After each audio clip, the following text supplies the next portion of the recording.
slides.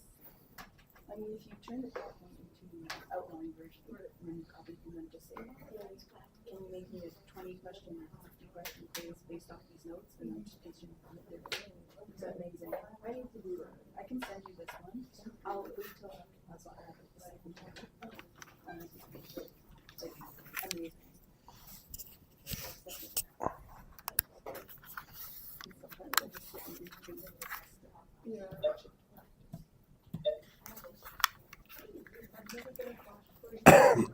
Excuse me.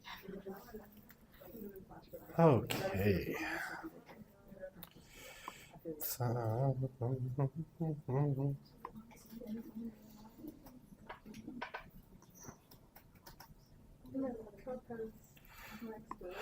Okay, let's get started here. All right, so sorry about last Thursday. I was really not feeling very well, and so it was, I think, better to give you sort of recorded the slides and put them on YouTube and kind of let you work with that. So hopefully that worked out okay. You're like, yes, I got to listen to you at 1.5 speeds. It was much better. Okay, so today, a couple of things I do want to kind of talk about. Okay, so first thing, today's lab, it's not like one where there's an activity going on. Basically, it's just a kind of drop-in for you. So if you are wanting to ask some questions, say about topics, coming up to the midterm, today would be a good day to do that. And I'll likely change the room. I'll send an email out a little bit later, just telling you what room number, it'll probably be either my office or the room across the hall from where my offices are. So the first floor of Torrey, but I'll let you know where it is. And I'll just be in there and you can come and, we can chat if you're worried about your lab, your major lab, if you're worried about, the midterm, we can kind of go over that. So it's totally voluntary, right? Totally drop in. If you want to come, you can. If you don't want, if there's nothing, obviously you can use that time however you want. Yeah, please. When is the midterm? Next Tuesday. Dun, dun, dun. No, I'm kidding.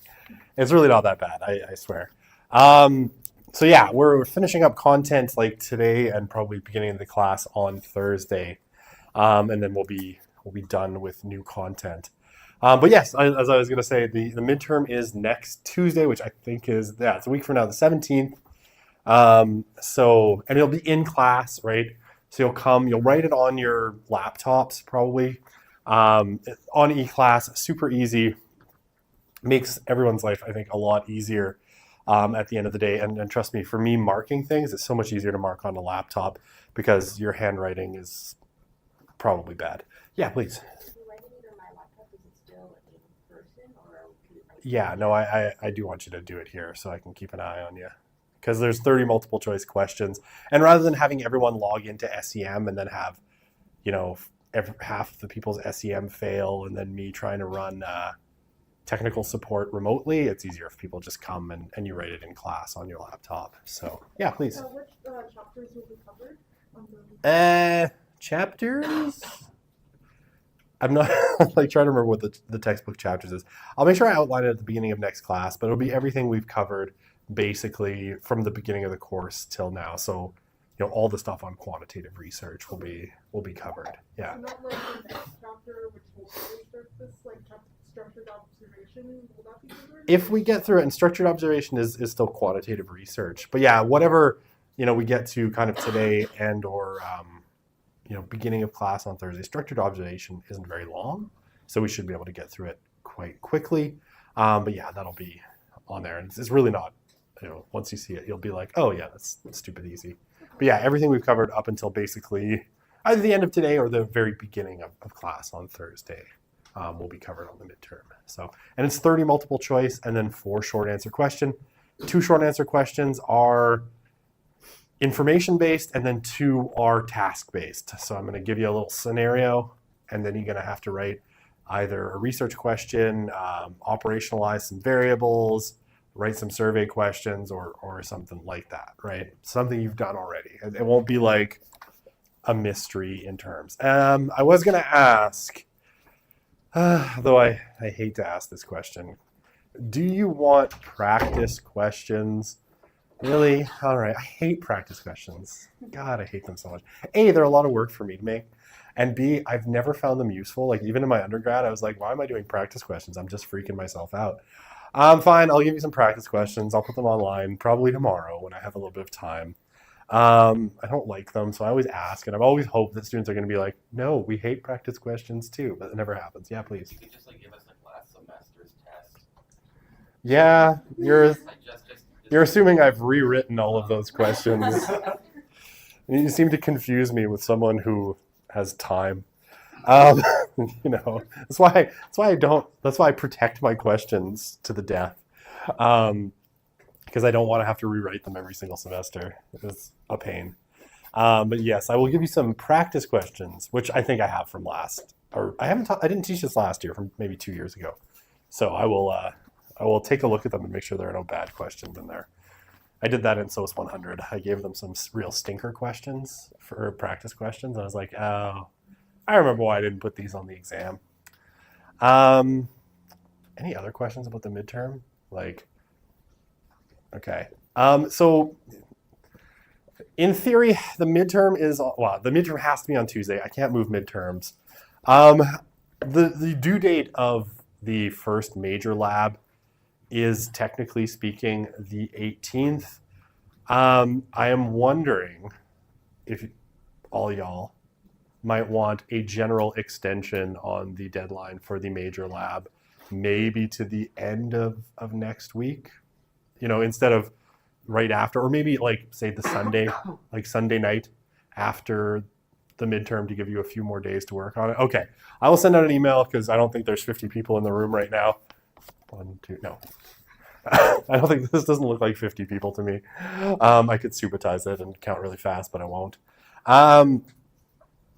So yeah, I'll just extend the deadline on the major lab to the end of kind of next week, right, to Sunday. And that way you have a little bit more time to work on it. And then yeah, we can figure out what to do. There's technically no labs next week, but it'll give you a little bit of extra time to sort of think about it and work on it. And me a little bit more time to get your survey questions back to you, and you have time to integrate that feedback. Okay, other things. Oh, I might have to take a phone call at some point in the class. I had to order pizza for my boss because she's doing a training session with a bunch of grad students for a research project. And so I ordered the pizza. I'm not confident, however, that they're going to deliver it to the right place because the phone bank in wherever the hell they are for Panago didn't seem to understand that the university buildings don't so much have addresses as it's the building on campus. I'm hoping the Panago that's near campus, that probably deals with campus all the time, knows what the buildings are and how to get there. But if someone calls me confused, I just have to take a quick phone call, redirect them to my boss, and then, you know, I'll put it on speakerphone. You can hear my great frustration as I deal with this. I was like, well, I have to teach, but the food has to be there at noon at least. So I'm in a sticky situation. This is what happens when you have too many jobs going on all at the same time. Was there anything else I needed to talk about? I think that is probably everything. Okay, so let's jump into some content for today. All right, so before I jump into anything new, you know, I gave you kind of a lecture recorded on sampling. Any questions about anything that was in there before I kind of jump into new material? Yeah, please. Oh, I hate multi-stage clusters. Yes, I can go over it. I hate multi-stage. It's really hard to explain. Okay, multi-stage cluster sampling. Oh, okay. So it's a little bit tricky to explain, but basically, I think I had examples on the next slide, which will kind of help me. Yeah, okay. So with multi-stage cluster sampling, right, you might basically use it for really large populations and often populations that are quite geographically kind of spread out, right?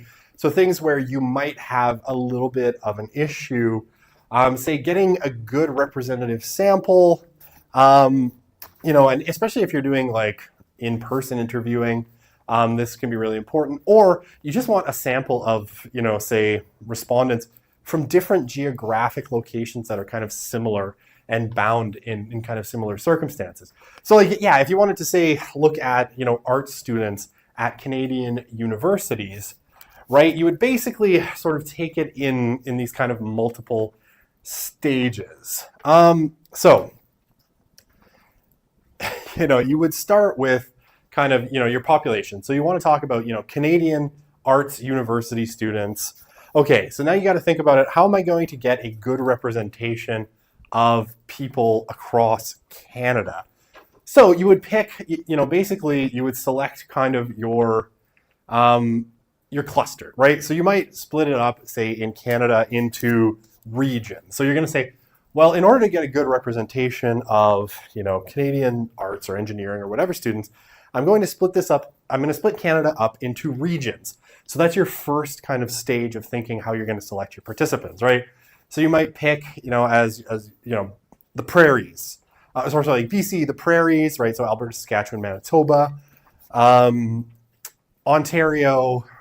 I'm trying to move east in my head. Quebec, and then the Maritimes, and then maybe the territories, although there aren't really universities in the territories, so we don't maybe need to worry about them. And so you would select each of those regions. Now, underneath each of those regions, you would then select kind of subunits of where you're going to do the research. So you would have to think, are you going to survey every university, right? Or are you going to pick the biggest university in each of or the biggest two universities in each of the regions, right? So these would be kind of your subunits. So you would pick, UBC in BC, and I don't know how big Victoria is, but let's say University of Victoria. In Alberta, you would pick U of A and U of C. In Saskatchewan, University of Saskatchewan, like big universities there. University of Saskatchewan, University of Manitoba, or Winnipeg, I can't remember which is bigger in Manitoba. So you pick those, you probably want to do, bless you. You'd probably want to do it a little bit more evenly, like make sure that you're picking by population. So, BC has, 6 million people. So you're picking 3 schools. The prairies have 6 million. So you're picking 3 or 4 schools there. And then Ontario, same thing, based on population, how many you're going to pick. Quebec, on and on, right? So then you'd pick your universities, and then you would, survey your arts students in each of those universities. So you're sort of trying to think, how am I going to get a representative sample from this very dispersed population at these very different institutions in these very different regions? And you just sort of select, your research sites in these kinds of stages, right? So you build, your cluster, the BC, the prairies, and then you pick your subunits within that. And then you go and you do your kind of random sampling method, whichever one you happen to be kind of choosing, simple random sampling or, other forms of kind of sampling. Does that kind of explain it? Okay. Other questions? I hate multi-stage cluster sampling because it's really complicated to explain. Once you kind of think about it, it's actually pretty straightforward. But explaining it, I often am like, I've never done this before. So for me, it's all theoretical. I've never actually done multi-stage cluster sampling because I've never done a national study. Other questions? My recorded slides from 2 years ago were so perfect that no one has any other questions. Oh, you have more questions. Excellent. So if you're using multi-stage cluster sampling, would you only do it if you want to do nationwide? Are there other options for nationwide? I mean, you could do just a form of random sampling. It would depend what you're doing, right? So if you're looking for, say, a specific subpopulation like students, and especially students that say in specific programs, it kind of makes sense, or religious groups, or some kind of subgroup, that regionally you could isolate. It might make sense, right? And especially if you're having to pick a research site, right? So you're wanting to, elementary school students or university students where they're going to be at a particular location, and then you have to pick where are you going to do it. Like if you just put out a completely random sample, one of the problems would be is you would have to send out an enormous number of, if you're just random calling, right? You'd have to send out an enormous amount of random calls to get university art students. But if you focus in on the specific institutions where they are, then of course you're going to have a much higher success rate. So it's really so that you can target specific kind of units and subunits and then split it up representatively in terms of like regions or some other kind of larger unit. If you were doing like a national opinion survey and you're just interested in all Canadians rather than like a subgroup, there's no reason to do multi-stage cluster sampling that I can think of, right? It's really for kind of subpopulations that you're interested, that you know are going to be in particular kind of locations. So, university campuses in this case, in the case of does that make sense? Okay. I really hate explaining multi-stage cluster sampling. It's really common. People get really tripped up by it. Other questions? Or are we all good? Yeah, you have one more? No? You're good? Okay. All right. Where was I then? Okay. I think I ended off in convenience sampling. Yeah. Okay, convenience sampling. I'll just re-explain it quickly and then we'll jump into the last few types of sampling that we have. Okay, so convenience sampling, right? Basically, you include cases because they're available almost every time that you end up doing man on the street kind of research, where you're just interviewing, anyone who happens to be passing by, or, you're doing, I guess anyone who will respond to your survey. So you put an ad up on Reddit. I don't recommend. I've tried this. Get all sorts. But or social media. You're basically getting a convenience sample, right? Whoever will answer your call to do a survey or to do a research project. Yeah, I mean, generally you can't generalize the results with any confidence, but convenience samples are often really good for pilot studies, right? Because you can use this test non-statistically significant and non-random population to sort of look at what's going on, test your questions, test to see how well your study is working, right? So convenience samples are useful for that. You see, when you get to like qualitative research, you're mostly in qualitative research dealing with either like convenience or snowball samples, right? Because you're not worried about representativeness as much. And often it's just like, if you're doing, say, qualitative interviewing, which we'll talk about later, you don't really have to worry. It's whoever will talk to you, and that's typically, good enough, right? Whoever's around, whoever will talk to you is generally, a good enough kind of case in qualitative research, because you're looking for different things, right? In quantitative research, a convenience sample, I mean, potentially when you're dealing with, say, an online platform, you're dealing with a sort of convenience sample, like people on these platforms that agree to take your survey. It's not quite a truly convenient sample, but it's closer to that than, say, a truly representative random sample. Okay, does that make sense? Yes? No? Maybe so. It's that part of the semester where everyone is asleep and just wants it to end. The fun of September is over. The darkness of October has come. And it's a long ways, now a month before you get another long weekend, I think. So, okay. All right, snowball sampling. Snowball sampling is another convenience sample. And it's pretty straightforward, right? Like the snowball is a metaphor, right? So like you push a snowball down the hill and it gathers more snow as it goes down and gets bigger and bigger. This is what a convenience sample basically is, right? So, you make contact with some individual and the last question of your interview or your survey is, hey, do you know anyone else who might be interested in talking to me? And they're like, yeah, almost like multi-level marketing, right? Like when the Tupperware people or the Epicure people come and they're like, do you know anyone else who'd be interested in hosting a Tupperware party? And then they pressure you and it's like, if you recommend me to one of your friends, you'll get a free gift. That's a snowball. It's essentially snowball sampling or a snowballing technique. Here it's like you ask, is there anyone else who you think would be interested in talking to me or doing this? And you just sort of pick up contacts as you go, right? So the hope is that as you kind of roll, your sample will get bigger and bigger and bigger and bigger. You'll have more and more people kind of join together at the end of the day. Yeah, so, I mean, it's really I can't explain it anymore because it's really simple, right? You just try to add people on. And again, it's not a representative sample. It can be good for pilot studies. And you do this a lot in qualitative research, right? I did this in my study on Russian TV. Everybody I talked to, I was like, hey, would you know anyone else who'd be interested in talking to me? And they would, email their friends. And sometimes I got answers, sometimes I didn't.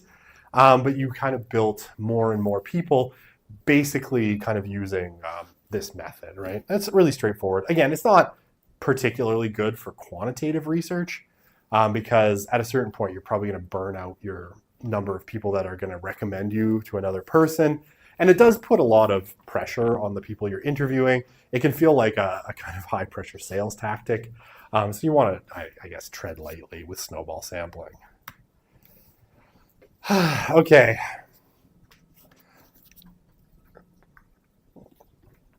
Quota sampling.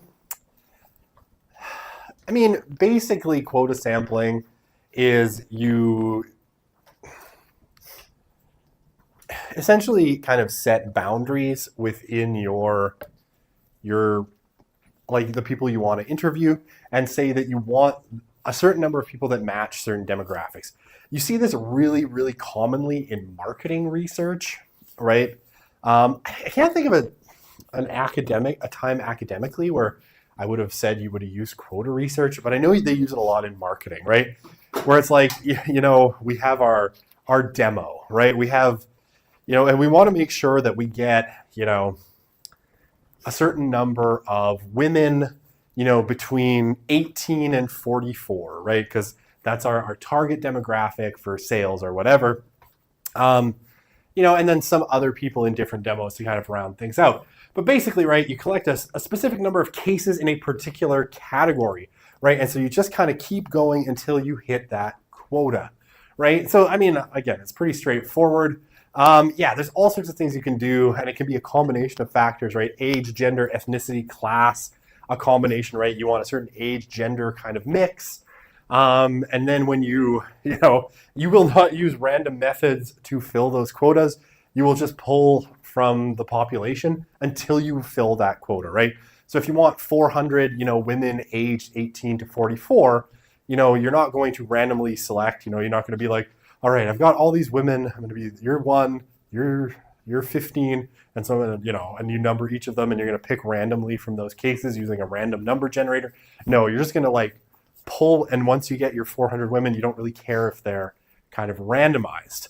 It's not a random technique. It's a technique for getting specific categories of people and making sure, right, if you want, a certain number of engineers, a certain number of art students, right, you would basically do that. You could do that using quota sampling, but you're not going to select them randomly. Does that make sense? Okay.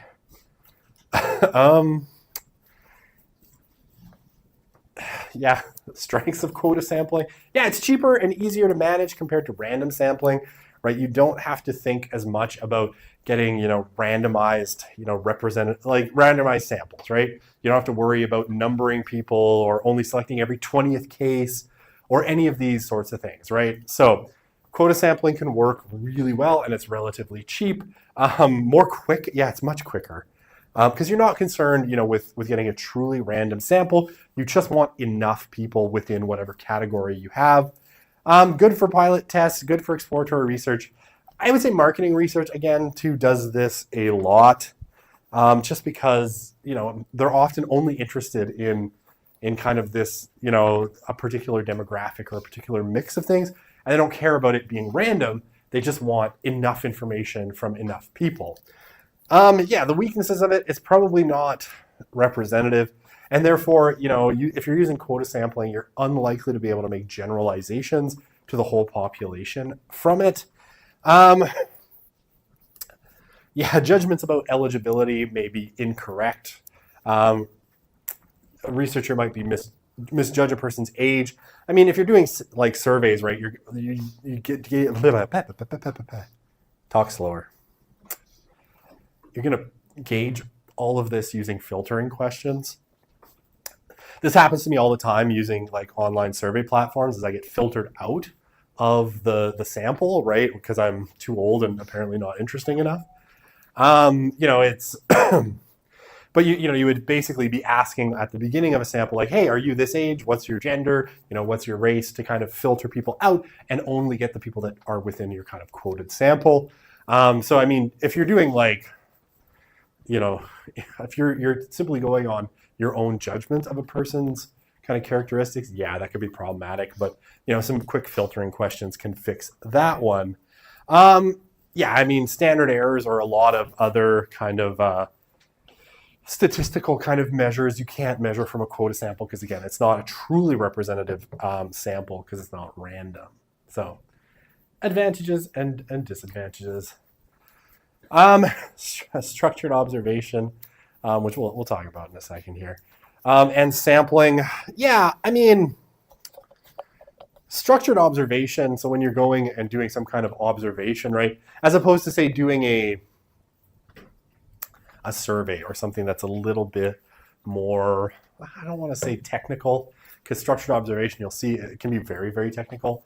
But basically, right, sometimes you have no particular sampling frame. You might have like a time frame instead, right? It's like a list of people who are admitted to emergency rooms at a particular hospital during a particular time.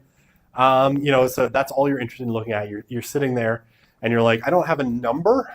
I just have whatever comes into me if you're doing something like structured observation. And that's our next unit. We'll be very quick. Time sampling, emergency room can be observed at random times through the day. And I'll show you this. It's very straightforward. Place sampling, right? A study of student activities on campus can be, may involve sampling of places such as dining halls, pubs, classrooms, right?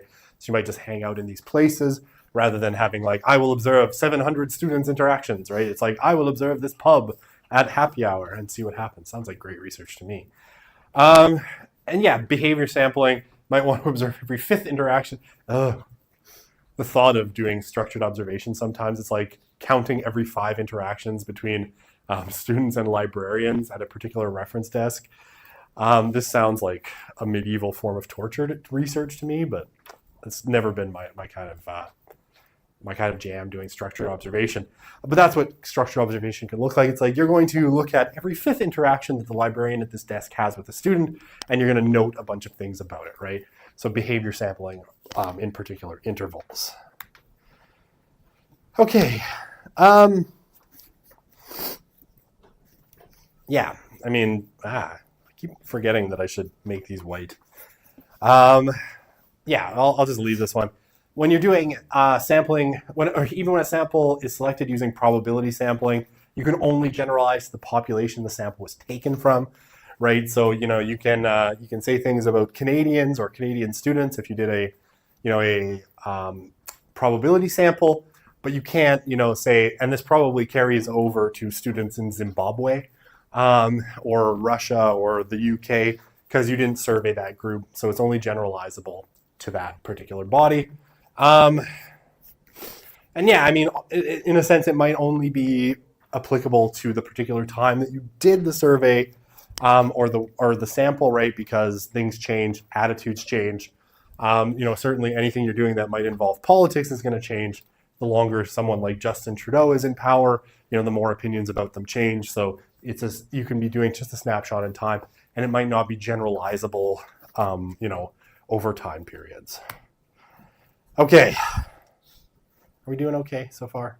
I know I'm blasting through these because sampling is the super funnest topic of all, which I'm sure is why people stayed home today. So people are busy and are getting sick.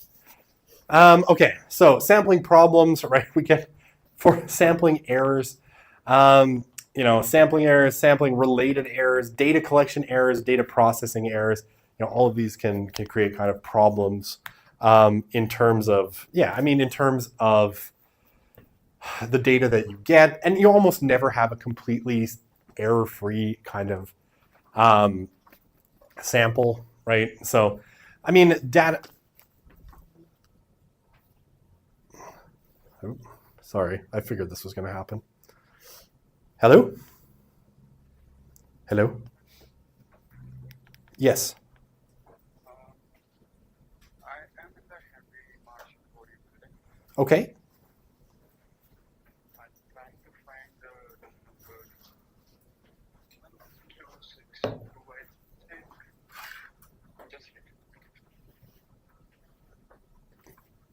Sorry, did Yeah, I'm just at the front of 1062 now. oh you found it? Okay. Yeah. Yeah, if you knock on the door, someone there will be able to help you. Okay, thanks. All right, thank you.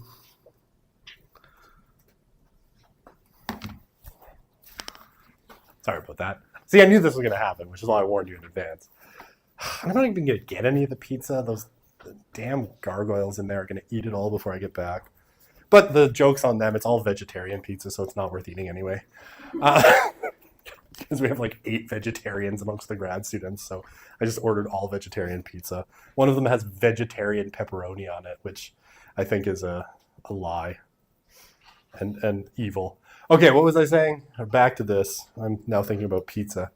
Yeah, I mean, if if there's a data collection error, obviously this can throw up errors, and that ends up being a real problem.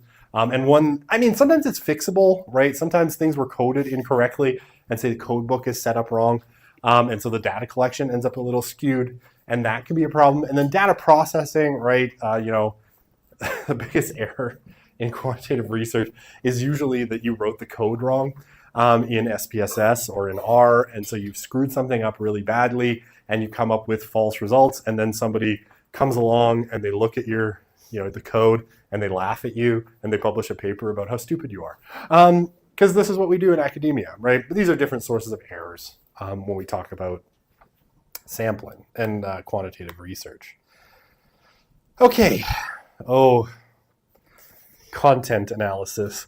Okay, so I didn't, in a sense, like I omitted content analysis in terms of the quantitative type of content analysis as its own kind of unit because, how to put this gently, I have friends who do this kind of work. It's really freaking boring. And I don't want to talk about it. But basically, like when you're doing quantitative content analysis, you do things like counting.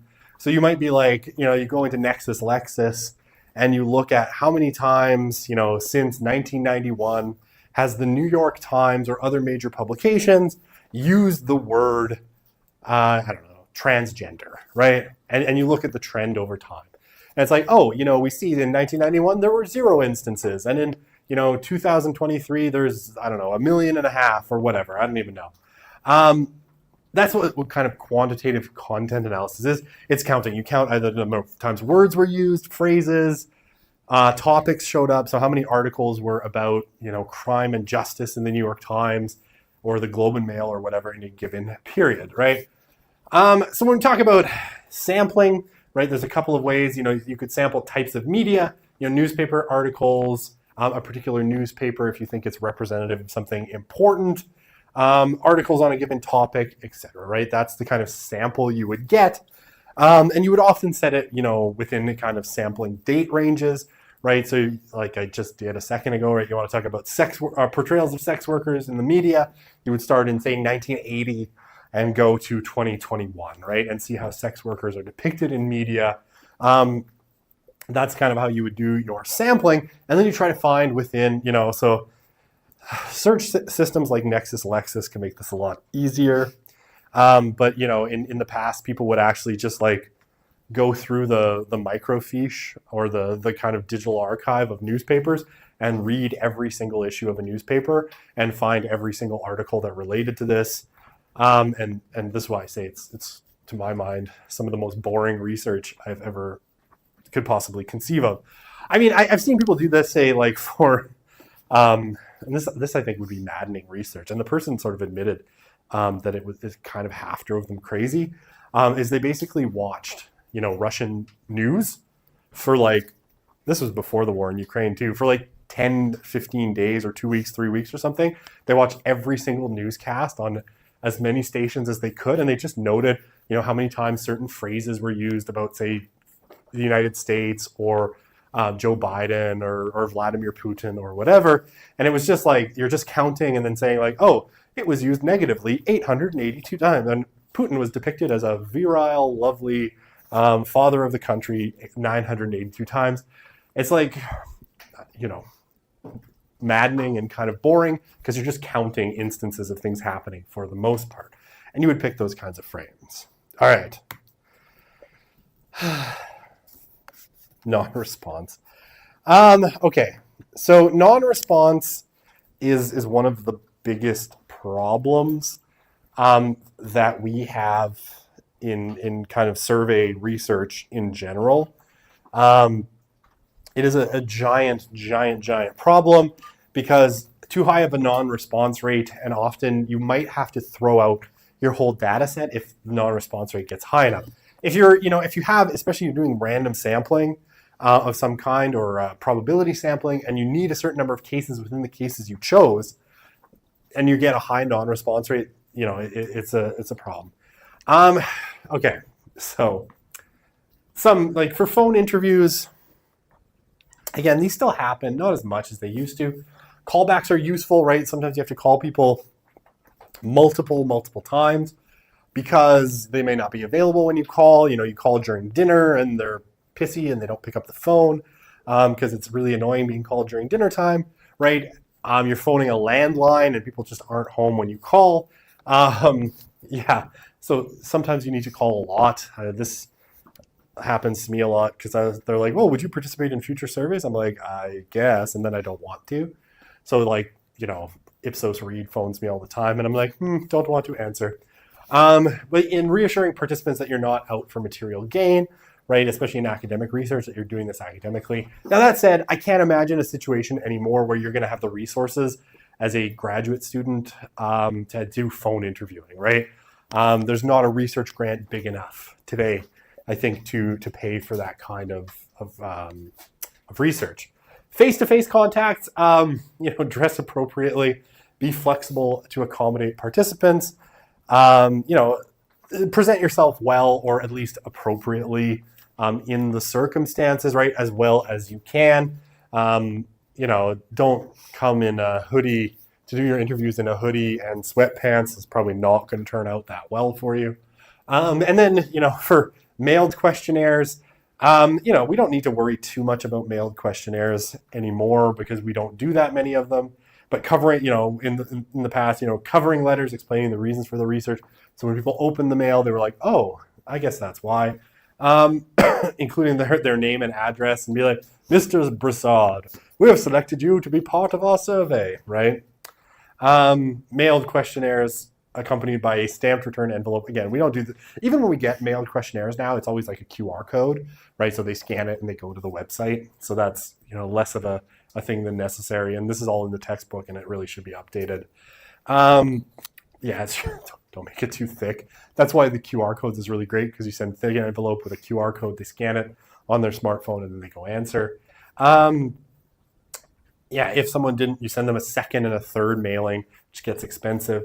And monetary incentives to increase the response rate, but can be deemed unethical. I mean, a weird one, I can't remember which company was doing it, but they were like, they would mail you a toonie, like a $2 coin, to do this like media research. And it's like, oh, that's cute. I mean, and then like on the third, because they would keep sending you because they want you to do more and more of them. So by the third one, it's like a $5 bill. But by the third one, my daughter had done one of these diaries and I had done one. We're both like, I'm just going to keep the $5 and I don't want to fill in these diaries anymore because they're really time consuming. But yeah, I mean, monetary incentives can be helpful. It can get expensive too. They might be deemed unethical. When it comes to online surveys, right, there's a bunch of ways that you can do these as well. Email reminders, right? So you send a second, third, fourth email to be like, hey, you didn't fill out the survey. Would you fill out the survey, please? Email, unfortunately, is really easy to ignore, even easier than mail. And so increasingly what I've seen companies doing is kind of combining email and text messages, right? Because we know that people respond to text messages in a much different way than email. So they'll send, an SMS message. And there's services actually that you can pay for that have like email, text message kind of components. So it'll stagger the times. Like today it'll send them a text message. Tomorrow it'll send them an email. 5 days after it'll send them another text message. And then 6 days after it'll send them another email. Basically as these kind of reminders, to get away from having to, repeated calls or mailing them multiple pieces of paper, right? Increasingly, we see companies doing this, especially in kind of market research. And you could easily kind of do this as well. these services are easy to access if you were doing your research. You could, if someone's agreed to participate, right, or you've got them kind of through some kind of process, you've got their email addresses, I don't know, you're doing students and you have a bunch of student emails, you can use one of these services at relatively low cost. I think I had looked at one and it was like, for $15 a month, it allowed you to communicate with up to 900 participants through text and email, right? So really, really straightforward to do. And it's not you texting from your phone. It's like one of these randomly generated text numbers like 45521 or whatever. And so, there are these ways of kind of reducing non-response, but non-response, especially now is getting to be a bigger and bigger problem.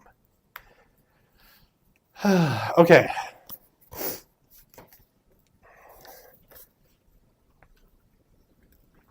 Yeah, online surveys, not everyone's online, although increasingly, I think this is less true, right? A few years ago when we were still dealing with some elements of, say, the silent generation that maybe didn't have smartphones, not everybody was online and had the ability to do these kinds of questionnaires. But I think, I'm like thinking about my parents. My parents are elderly, but, they could still fill out an online survey. They both have smartphones. So I think, the technical limitations is less of one than it used to be.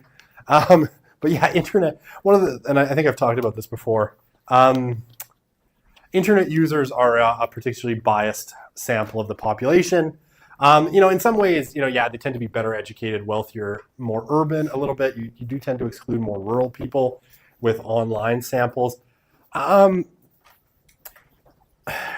It's also people who sign up now because a lot of it is run through online platforms that you had to sign up for actively.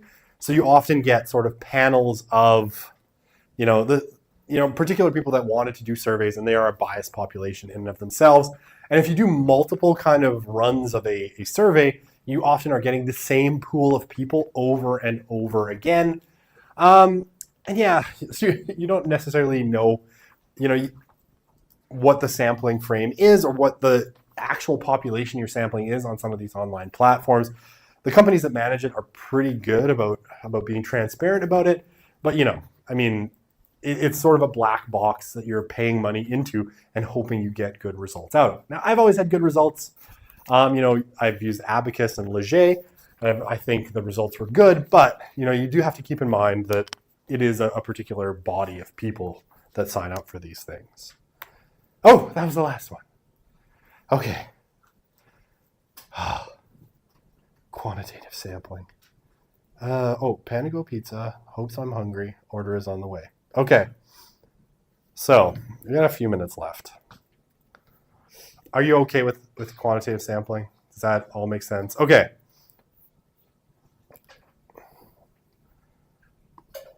So structured observation is a mere 19 slides. Let's see what we can knock off here. It's on eClass. I uploaded it this morning, so hopefully you see it. I wasn't sure we were going to get to it, so I kind of left it off. But yeah, let's dive in. Okay, so structured observation, right, is a different way of, again, trying to quantify the social world, right? And particularly, there's limits to survey research, right? And hopefully, like having written some surveys, you can kind of appreciate some of the problems with survey research at the end of the day, right? It has limits to what you can ask, what kind of things might be, people can remember, the sorts of ways that you ask questions.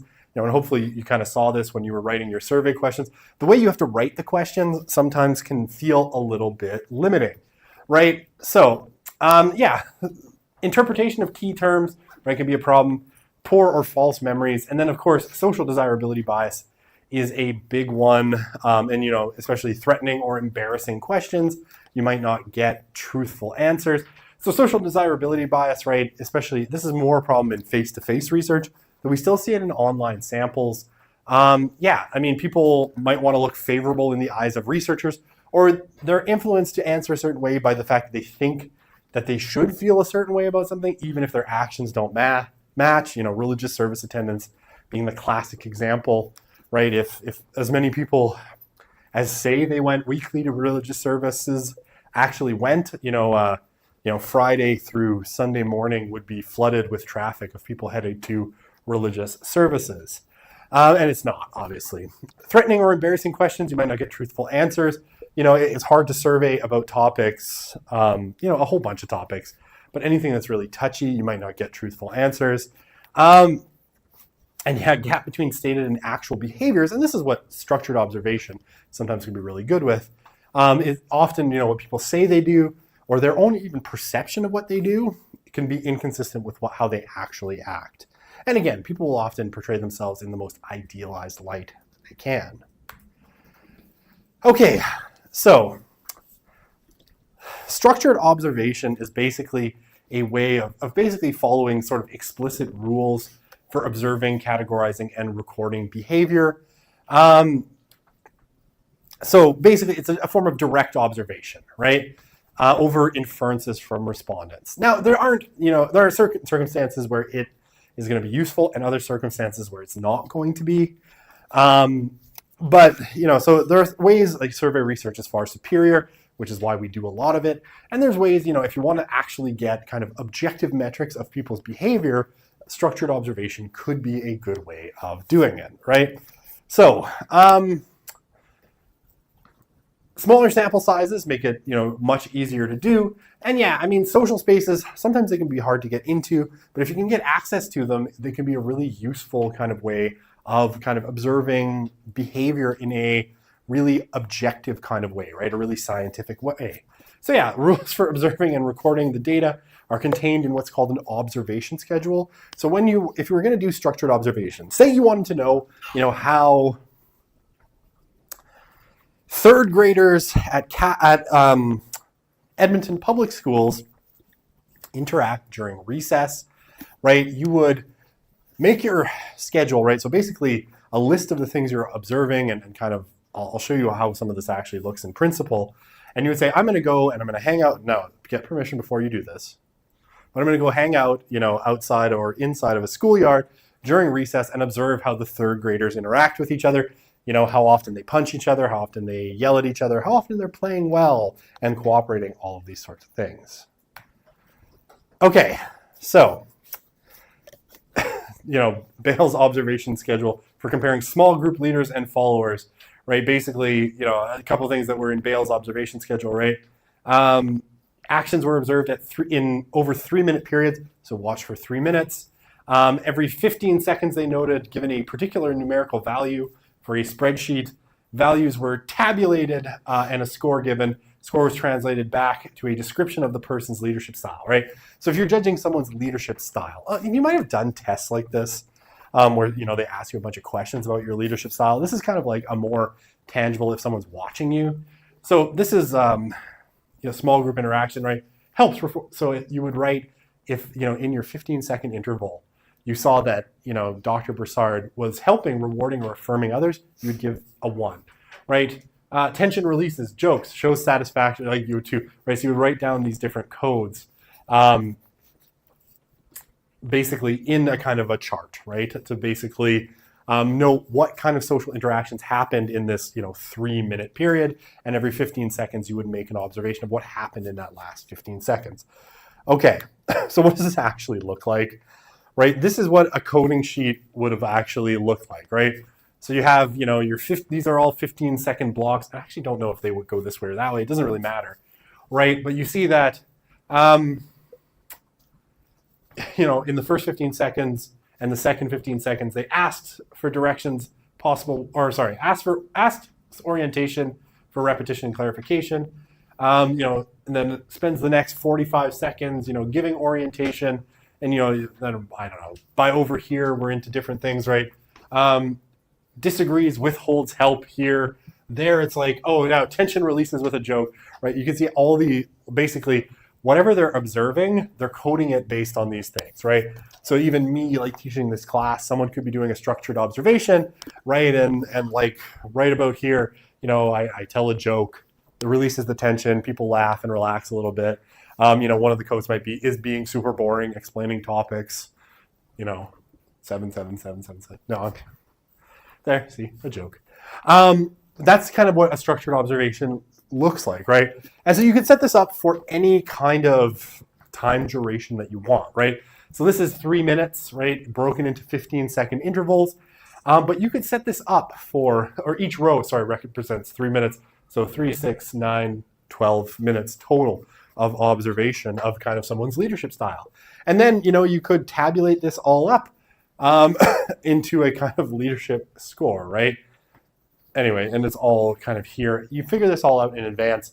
And, like a lot of things, if you were going to do structured observation, which I don't recommend, especially for your major lab, because it's hard, right? But you could go and find the ways that people have done this in the past and copy their kind of their structure again. Okay. Oh, other types of observation. I'm still not fully recovered and I'm having trouble speaking. All right, and plus it's like 80 degrees in here. So wait, is 80 hot? Celsius, yes. Fahrenheit, not particularly. It's like 100 degrees in here, Fahrenheit, which is like 35, 40 degrees Celsius. Okay. All right, so other types of observations that people tend to do, and this is a qualitative method, is participant observation, right? Where, you are involved in the group somehow, right? Either, typically in some way kind of mixing with the group. There's various levels of this. We'll talk about, oh, sorry, I didn't see your question. Shake your hand more so I see it. I'm like the T-Rex in Jurassic Park. I only see motion. For the coding, what happens if there's like an observation that they didn't already have listed? Like, how would they record that in their sheet? Or do they count? They're gonna put it in, typically they're gonna kind of shoehorn it into one of the codes that they already have. I've seen some people that have like a code for other, right? And one of the things that will often happen now is people will be video recording it. So then you would let's say you put like your code for other, right? It's like an X. I thought my cup fell. I don't have a cup. It's in my hand. It's like an X, right? So you put X here, and then you could go back and be like, okay, so this is our second 3-minute interval. In the last 30 seconds, I had an X, and you go back and look at the video, and then you might kind of generate a code for it, and then you'd have 14 or 13. I've seen people do that, have like an other code, and then, because you're recording it, you can go back and kind of take a look at what was happening. But typically, I think like with this one, you would shoehorn it in, and the categories are pretty general, right? So mostly you could, I don't know what it would be, like has a heart attack, I guess. I was like, all right, at this point, screaming broke out and a fist fight happened. Put a little X there and leadership style, terrible. But yeah, I think typically for most normal situations, they're just going to be like, all right, they're fighting. That shows tension, right? Withdraw or something like that, right? Something like that. But does that make sense? Yes. Or fighting shows antagonism, deflates, defends self. Lots of things could fit in there. Okay. Sorry. A little bit of that. So yeah, qualitative. When we get to qualitative methods, you'll see you've got like participant observation and other things like non-participant observation, which is more like what we're talking about with quantitative structured observation, right? You're just standing outside, not participating in any way and just viewing people from the outside. But yeah, participant observation, right? You're typically involved in the group that you're observing somehow. It's a whole bunch of levels, but we'll talk about that later. But you immerse yourself in a social setting for a particular period of time. And yeah, to get an idea of how people have meaning, right? So when we get to qualitative research, I'll talk about my fictional example of going to live amongst the furries, right? You put on your furry costume. You just don't like that example at all. You put on your furry costume and you go and live amongst the furries, at the furry convention to just see what the deal is. That'd be a form of participant observation. Unobtrusive, non-participant observation. Don't take part in any activities. Observed group may not know that it's being observed. Can be structured or unstructured. I mean, non-participant observation is almost always in public spaces or labs, right? There's almost only two kind of scenarios where you could do this, where nobody knows that you're there, because somehow you have to be pretty anonymous to do non-participant observation. Labs, if you're behind like a glass where they can't see you, but you can observe them, you can do that. Or public spaces where you're like essentially people watching, be another space where you can do this kind of non-participant observation. Good. All right. I'm like good, and then I look down immediately. Is everyone okay? All right. I don't know why I'm rushing. Still have lots of time. Okay. So, helps if I drink out of the right side of the cup. Okay, unstructured observation. You could do kind of unstructured observation, right? As opposed to like, having your very detailed schedule of how you're going to observe people and how you're going to code things. Unstructured observation, right? You would just kind of observe and basically try to gather as much detail as possible. Typically, again, this is, I think, a little bit more qualitative, but typically you would use some kind of field note, right? So you're kind of taking notes about what's happening, create a narrative account. Most participant observation is unstructured because you can't structure everything. And most of the time, right, you're just taking kind of notes as to what is going on, and then you kind of try to reconstruct it in detail, right? So when you go and you go to the furry convention, sorry, I know you don't like that example. You kind of like, you interact with, Molly, who dresses up as a skunk, and then you kind of have your interaction, then you take off your furry mitts and you write in your notebook about your interaction with Molly the cat, detailed notes about what just happened, put your book away, and then kind of continue on with your research, as much detail as you possibly can. You can do this in anything, right? If it's in like, you're doing participant observation of, people who are incarcerated or, biker gangs, right? You're making kind of notes about what's going on. And then you develop a kind of the story of what happened later on. Okay.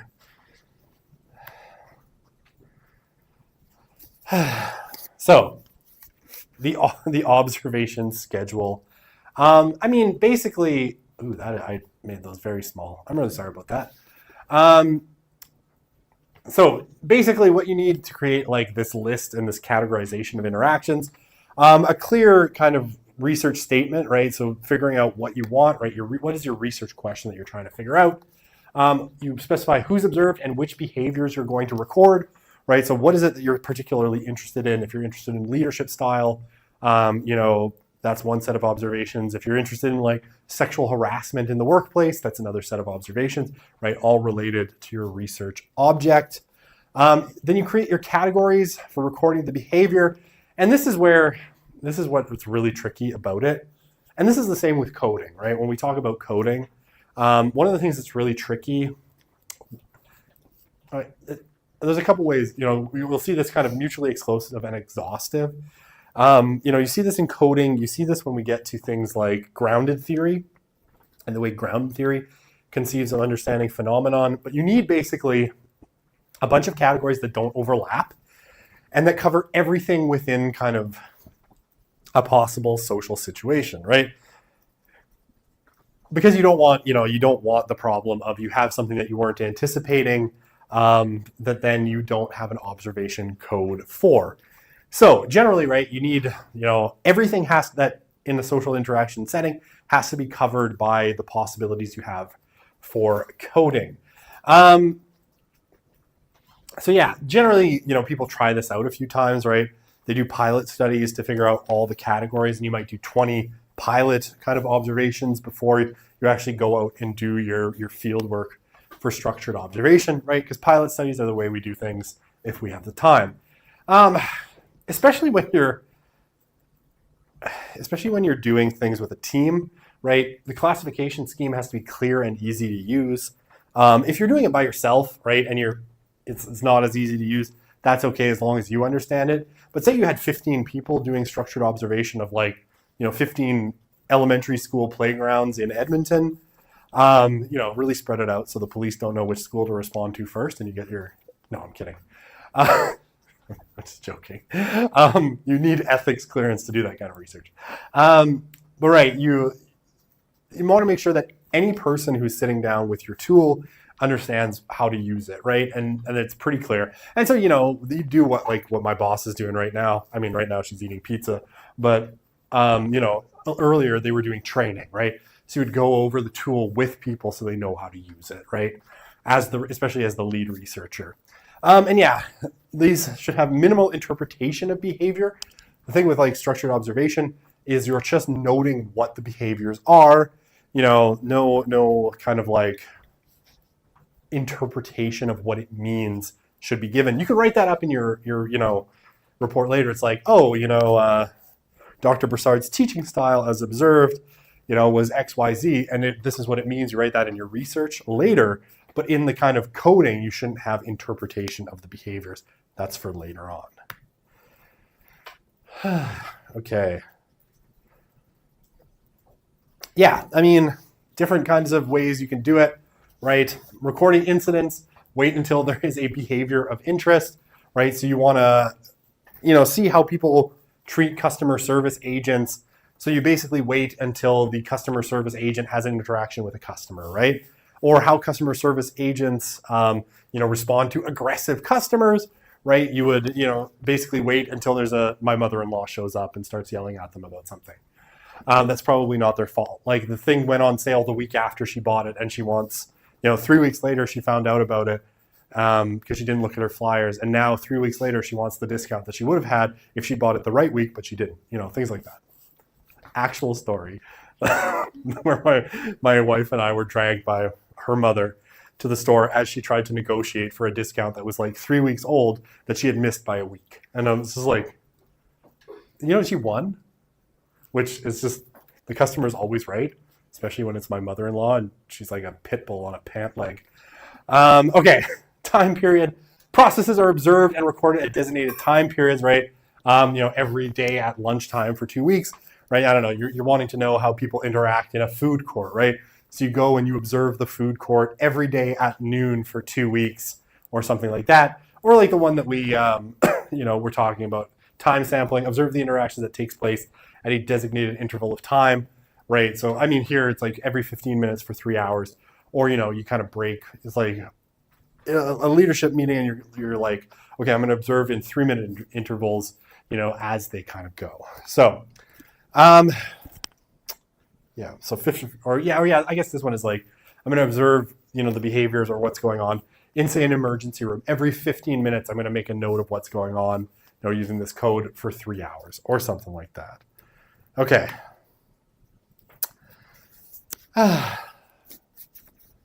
So reliability compared to survey research, structured observation can be more reliable about give more reliable information about events, right? Because you're observing them directly rather than looking at people's recollections. So if you're doing this kind of research, right, you know, because you were observing it and you had a kind of way of doing it, what happened with greater precision than, say, you know, if you're asking, oh, how was that, you know, that seminar you did with your boss, right? Like, well, how would you describe their leadership style? If you were actually observing it, right, you have more reliable information. It's not colored by people's opinions. You know, greater precision regarding the duration and frequency of events, right? Because you're noting down the length of it. So you know, they're like, oh man, that seminar was like 5 hours long and they talked for like 45 minutes about XYZ. And you're like, actually, they only talked for 15 minutes, but I know it felt forever because they're very boring. Like, you know, talking about structured observation. Greater accuracy for time ordering events, right? And excuse me, one of the big problems with survey research, right? Time ordering events can be a bit of a mess, right? Trying to figure out what happened first, you know, based on survey research, or why variables kind of moved, right? Time ordering can be difficult using survey research, which is why we always end up in this stuck correlation causation problem. You know, we can only say things are correlated because, you know, sometimes the ordering of things is a little bit unclear. So yeah, greater accuracy in time ordering and more accurate reconstruction of large-scale social episodes, right? Rather than relying on people's memories. You just observed it, so you know.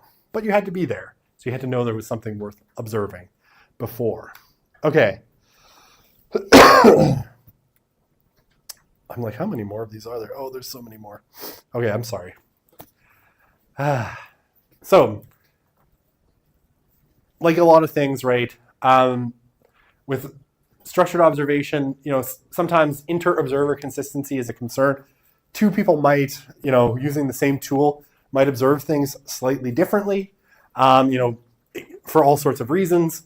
Intra-observer, right? So the same person can observe things or use a tool differently sometimes, right? That can be an issue. And sometimes it can be down to it's your 15th interaction of the day or your 40th one, and you're just getting weary and you're less on the ball about noting things down. Training is usually implemented to counter this. Especially the inter-observer consistency. Inter-observer consistency can be a lot harder to catch because the reasons are usually kind of personal, and I think fatigue-based is the most common one.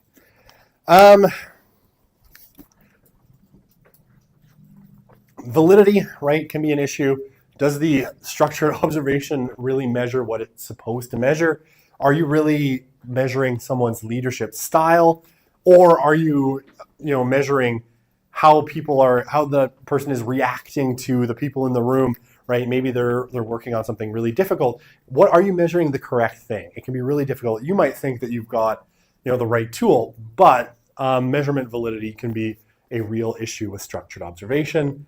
It has to be administered properly, and reactive effects are, really difficult if people know they're being observed, especially, are really difficult to avoid, right? So reactive effects, again, I'm sure you know what these are, but I'll just mention it again. Reactive effects, right, is like when someone knows you're observing them, they start to act differently, right? They might put on their best face, or in some cases, people may actually try to give you what they think you're looking for, right? So if you're, say, you were interested in evaluating people's leadership styles, and you're doing a structured observation, the person that you're observing might actually be acting differently, like really trying to be, the best leader that they can, just because they know you're observing them, and that might not represent how they always are. Some research suggests that this gets better the more time you spend. So, if you seem more natural in the environment, right, they're more acculturated to you, they're going to act more naturally, and you're going to get to see more of their kind of the natural face of participants. But this can take a long time, right? And you don't always have time to make sure that, people are comfortable with you being around and doing observation. Okay, so reactive effects in social research, sometimes referred to as guinea pig or Hawthorne effects. Participants adjust their behavior to conform with what they believe the purpose of the study is. I don't know if you've ever heard of the Hawthorne experiments. There's these very famous experiments that were done at the Hawthorne Electrical Works in Chicago. And basically, they were trying to figure out ways of kind of improving productivity. And so they tried a bunch of different things, right? So they tried giving people coffee breaks. They tried giving people longer breaks, shorter breaks, no breaks. They tried putting the lights brighter. They tried dimming down the lights. And one of the things that was really interesting about the Hawthorne study is that no matter what they did, they saw at least some improvement in productivity of the workers. Why? Because the workers knew something was happening, and they're like, oh, our bosses are trying to make our lives better, right? Oh, they turned the lights up brighter. That makes it easier to see. Oh, they turned the lights down dimmer. Oh, it's so much easier on my eyes. Or, oh, they give us more breaks. Or they put our breaks at different times. They must be trying to find a way to make our lives better. So they worked harder, right? They were like, yeah. And so productivity increased. And, initially the people who were doing that research were like completely baffled, because they were like, we don't know what's happening. Even if we make conditions kind of miserable, we're still seeing some bump in productivity because people were just working harder. And this is, reactivity in a nutshell, right? People adjust their behavior if they think you're studying them in some way. Role selection. Participants adopt an expertise role when asked questions, or shift to a more passive role than usual, right? So sometimes people will take on a kind of social role. If you're observing them or if you're interviewing them in some way, right? They might kind of puff themselves up, or kind of, they don't want to talk to you, so they take a more kind of subdued role than normal, and it skews kind of the way that you would be observing things, right? Someone wants to look really good while you're doing this leadership training, so they act really big and tough and like they know everything, but usually they might have been much more relaxed, which can skew things, right? Yeah, and I mean, your presence as a researcher often will change, will change the environment. There's more people for one, right? And yeah, I mean,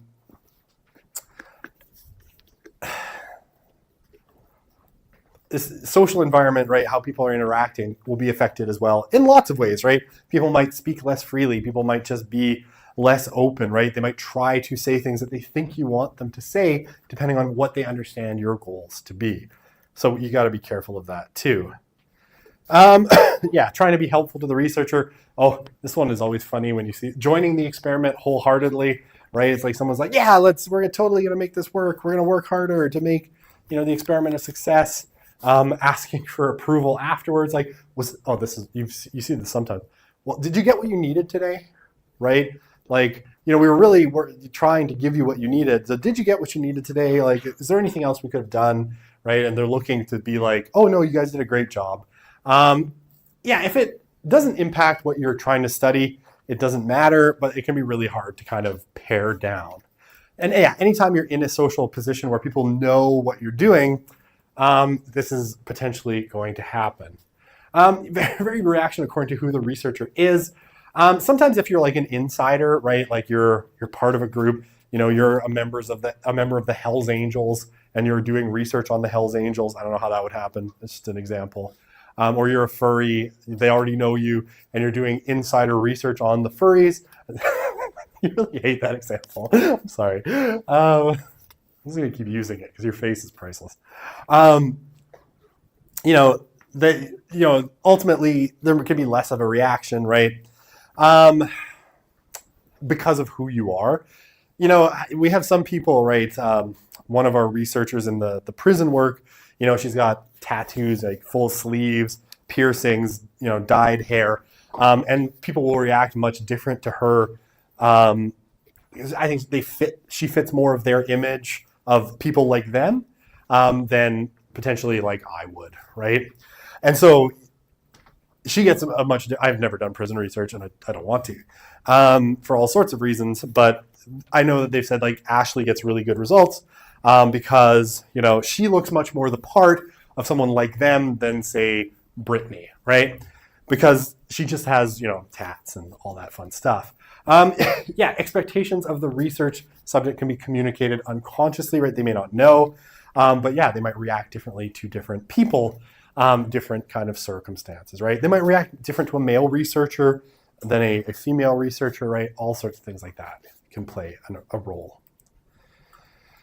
Okay. So, field experiments. How am I doing for time? I didn't check. No, that one says 19. This one says 13. We should be able to finish. Okay, field experiments. We talked about field experiments a little bit. Basically, a researcher intervenes in a natural setting to observe the consequences. So this can be a form of structured observation, right? So like the subway violinist or the stairway piano, right? These can be sort of field experiments of a kind, right? Basically, you put some kind of thing out in the natural social world and watch what happens, but the participants aren't aware that they're being studied. So you watch kind of naturally as they react to a particular stimuli. Yeah, in the extreme, researchers have adopted a social role and used deception to gain entry into social spaces that would not be otherwise allowed. I think of journalists as doing this a lot. I can't think of a time I remember an example from a researcher. But let's say, you joined the Hells Angels in order to understand the Hells Angels better, and you went riding with the Hells Angels, right? You did the whole thing. You committed a crime to gain entry into the Hells Angels because you wanted to understand them better. You used deception to gain entry into that social space. Okay, but in that case, you wouldn't have the opportunity to record data. If they saw you writing too much down in your notebook, they might kill you. So at best, a limited coding system can be implemented in such a case, right? So it'd be hard to, do a structured observation in a covert situation. Okay, right. I think I got 2 slides left. I think I can do it. Yeah, an observation schedule, something you've created, one of the reasons that it might not be applicable broadly is it might fit only for a certain setting and have to be kind of, if there's a slightly different setting you want to observe, you might have to change that schedule all the time. Unstructured observation done in advance of structured observation can help eliminate this, right? And be like, you don't bring in the wrong tool to talk about this particular situation. That can be helpful. Intentions, meanings, and acts may be missed, right? Especially when you're noting things in these very structured ways, through these very kind of simple categories. It's like you may think a joke meant one thing, you're like, releases tension, but that wasn't the purpose of the joke. The context might not get sufficient attention, because you're doing things in this very scientific and rigorous way. And structured observation produces small bits of data, which can be hard to piece together, right? Like when you look at that chart, what does it all mean at the end of the day? That could be really hard to sort of figure out. It's like, well, I had 3 7s and 4 6s, and what did that all mean in the kind of social scenario? It gave you a score, but how useful is that score at the end of the day? On the other hand, right, when overt behavior is the focus of structured analysis, it's more accurate and effective than asking people to report what they did in a survey, because obviously, you have a better chance of seeing things objectively.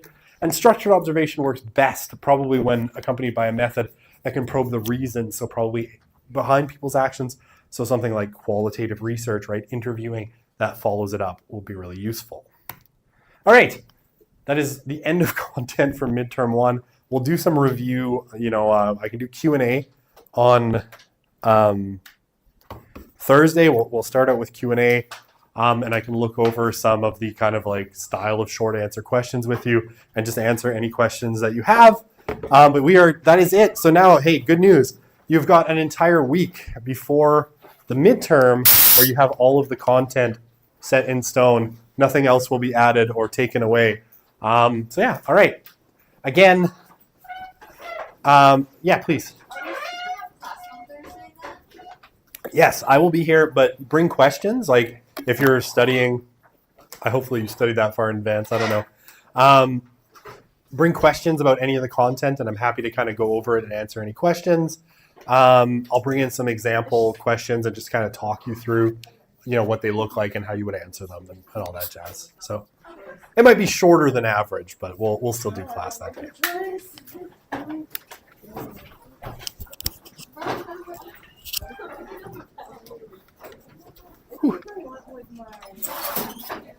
Jacques. Yes.